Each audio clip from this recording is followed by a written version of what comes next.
La Asamblea escuchará un discurso del excelentísimo señor Edgar Lungu, presidente de la República de Zambia.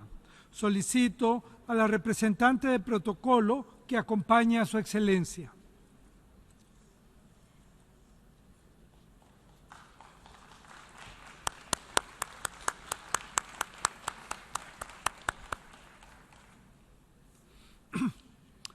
En nombre de la Asamblea General, tengo el honor de dar la bienvenida a las Naciones Unidas al excelentísimo señor Edgar Lungu, presidente de la República de Zambia, y de invitarlo a dirigirse a la Asamblea.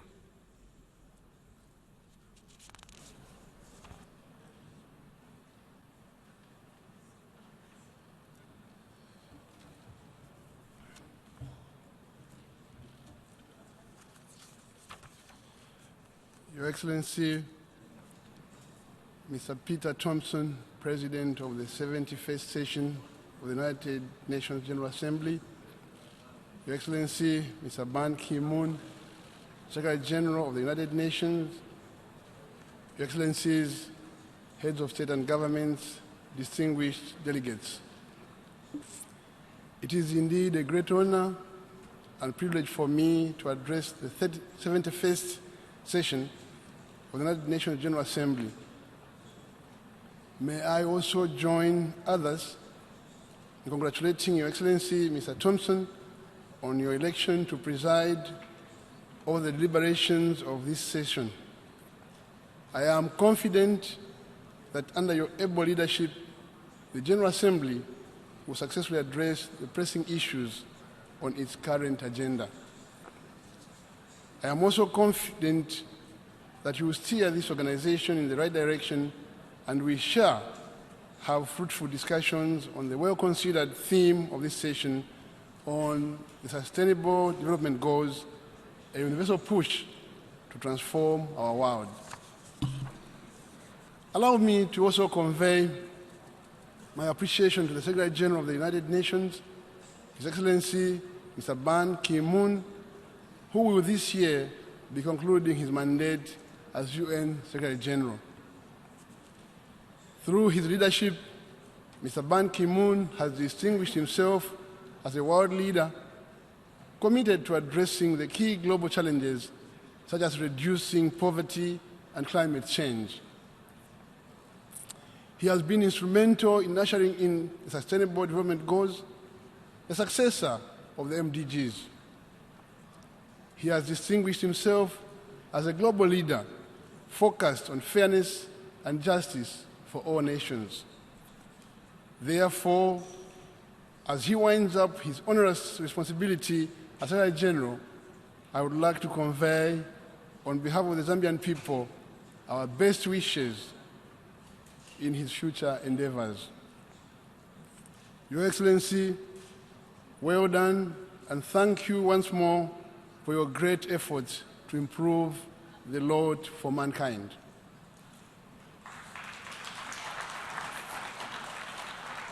Mr. President, we are meeting during a special period when our countries are embarking on the implementation of the current Global Development Blueprint, the Agenda 2030 for Sustainable Development. Africa appreciates the important synergies of the UN Agenda 2030 and our own African Agenda 2063, the Africa we want, which was adopted by the AU heads of state and government at the January 2015 AU Summit. This convergence is a clear demonstration that our continental aspirations and those of the broader international community are well aligned to achieving a better world for all global citizens. Mr. President, my government accords the highest priority to the attainment of the Sustainable Development Goals, and we believe that there can be no meaningful development without the elimination of poverty. In this context, special attention should be focused on the least developed countries who are more vulnerable, and in need of more support to strengthen their economies in order to overcome the challenges they face.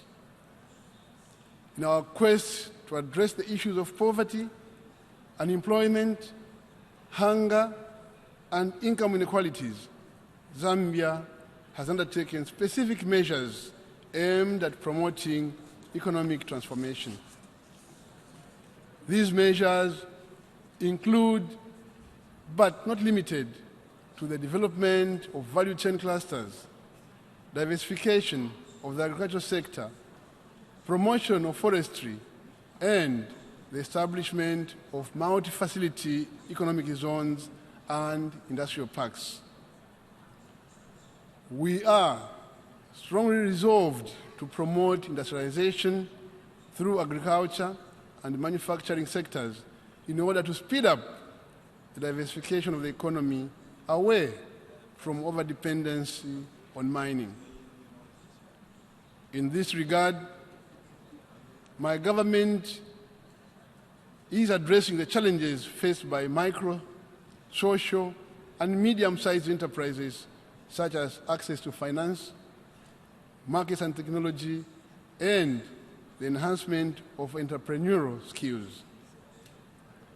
These deliberate interventions are expected to spur enterprise growth and job creation.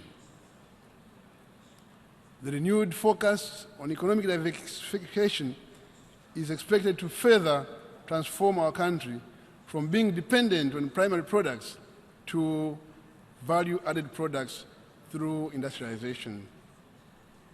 Mr. President, in our quest to foster economic growth, my government has developed the 7th Five-Year National Development Plan, which takes effect in January 2017.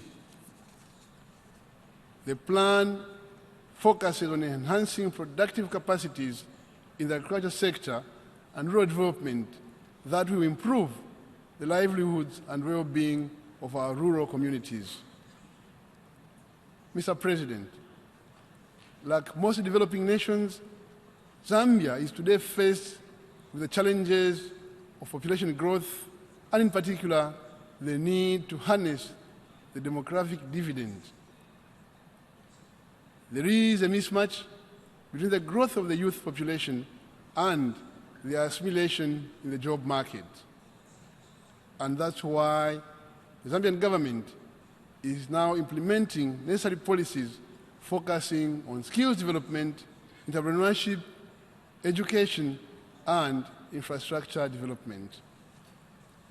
Zambia is ready to learn from and share with other countries best practices to address the challenges faced by our youths. It is therefore critical that the youth remain actively engaged in the implementation of the Sustainable Development Agenda. Mr. President, the development of appropriate infrastructure is cardinal in fulfilling Africa's desire to accelerate economic growth and enhancing the continent's competitiveness on the global market. Africa must expand intra-African trade and bolster its productive capacities. And in line with this, Zambia has embarked on infrastructure development, including the construction and rehabilitation of roads, rail, bridges, and airports. As current chair of the Group of Landlocked Developing Countries, LLDCs, I wish to reiterate our call for the international community to remain committed to the guidelines of the Vienna Programme of Action of 2014, which is aimed at improving the conditions of the 500 million people who live in the 32 landlocked developing countries. Mr. President, it is evident that climate change has had an adverse impact on the growth of our economies, and Zambia has been negatively affected by climate change, which has led to poor crop yields due to poor weather patterns. We have suffered energy deficits due to low water levels in our hydropower dams, which account for more than 98% of our power generation. We are therefore pursuing a greater energy mix through investment in alternative sources of energy, such as solar, wind, and geothermal, among others. I also wish to join other countries that are calling for the provision of adequate resources to make fully operational the Green Climate Fund, which would greatly contribute to climate change mitigation and adaptation. Zambia applauds the landmark Paris Agreement and calls for fulfillment of the pledges made by parties at the COP21. Zambia also recognizes the importance of food security and therefore reaffirms its commitment to the prioritizing of a range of agricultural practices, including appropriate technologies that respond to climate change, such as conservation agriculture for sustainable and increased food production. Zambia supports calls for improved access to global and local agro-food markets, including transparent and open trading systems, as long as they do not negatively impact on local production. We therefore invite more investment in agro-processing industries to add value to our products and increase employment opportunities. Mr. President, Zambia is making major strides in addressing various challenges in the health sector, and we want to ensure easy access to health services by all our citizens. We are making steady progress in addressing communicable diseases such as HIV and AIDS, TB, and malaria. In strengthening the health systems, we are decentralizing primary health care services and improving the financing mechanism for major communicable diseases. At regional level, strengthening of the SADC strategy on food procurement of essential medicines and health commodities are among the positive interventions that are contributing to our improved health systems. Current interventions on HIV and AIDS include the prevention of mother-to-child transmission and treating all children who are living positively with HIV and AIDS, among others. Our overall goal in this respect is to reach a zero infection rate in line with the global HIV and AIDS aspirations. The Zambian government has put in place policy measures to ensure that our people have access to sexual and reproductive health care services, including family planning. In addition, my government has increased the number of health centers in both rural and urban areas where these services are accessed. Mr. President, Zambia has made efforts towards strengthening the legal framework for gender equity and equality by enacting the Gender Equity and Equality Act of 2015. This progressive law has effectively domesticated the Convention on the Elimination of Discrimination Against Women, the Protocol on the African Charter on Human and People's Rights of Women in Africa, and the Southern African Development Community SADC Protocol on Gender and Development. At continental level, Zambia was in 2016 among the 11 countries that were presented with the Gender Award for promotion of gender economic rights. Mr. President, I was further humbled in 2015 to have been conferred with the title of promoter for the He for She campaign by the UN Women Movement for Gender Equality. This was in recognition for the role Zambia has played in the area of women empowerment. This signifies the special attention and efforts that Zambia has continued to render to issues of empowerment of women and the youth to promote inclusive and sustainable growth. Mr. President, some of the deliberate measures my government has taken include promoting women participation in the area of commerce, trade, and industry. To address some of the challenges faced by women, we need support towards the creation of lines of credit for women empowerment programs, skills development, employment creation, poverty reduction, and technical assistance in fostering environmentally friendly agricultural methods. Mr. President, Africa needs strong institutions and not necessarily strong men.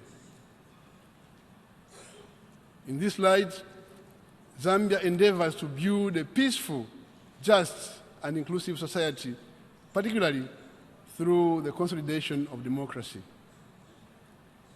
The importance of democracy in our societies cannot be overemphasized.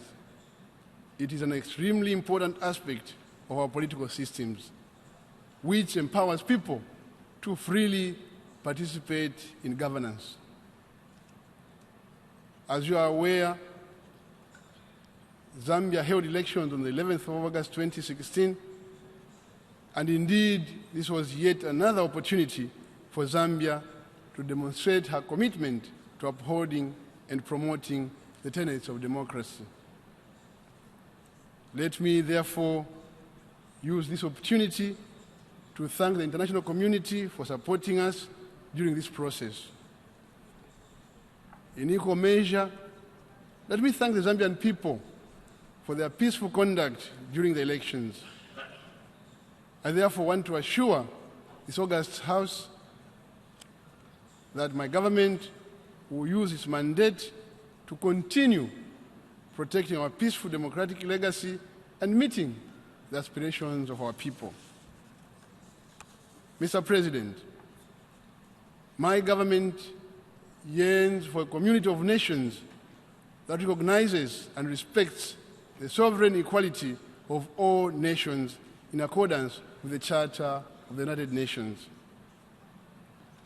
As UN member states, we all have positive roles to play in promoting peace and security in order to attain sustainable development of present and future generations.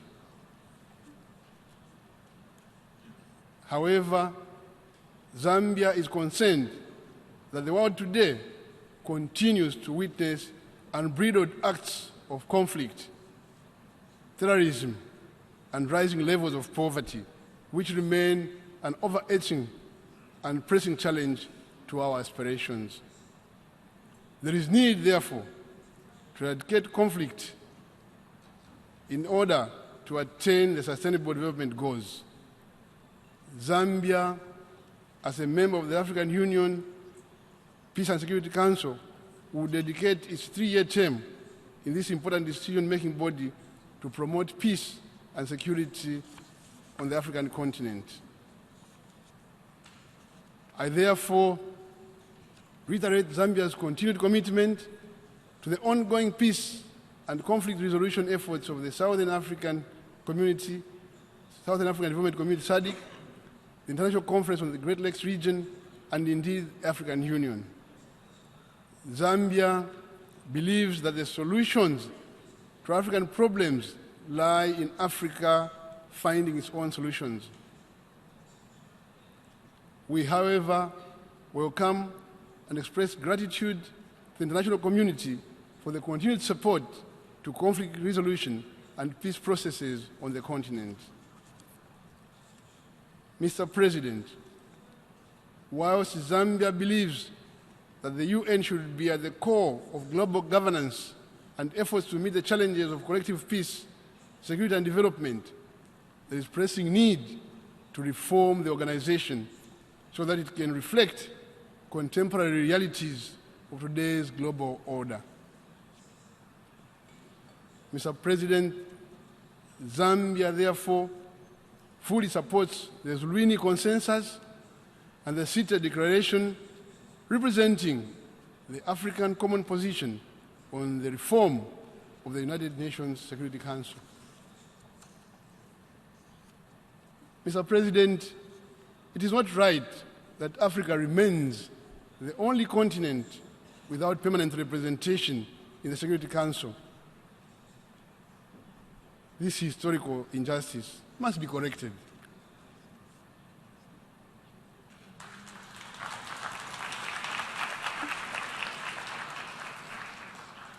We therefore urge member states, including those that have vested interests in maintaining the status quo, to give due consideration to this legitimate demand from Africa. We all have an obligation to make the Security Council more representative, more democratic, and more accountable if this organization is going to demand for democracy, representation, and accountability in our various states. Mr. President, Zambia's belief in the ideals and role of the UN Security Council remains unshaken, and it is in this regard that I reiterate Zambia's steadfast commitment to continued contributions to the operations and well-being of the United Nations. Mr. President, I thank you.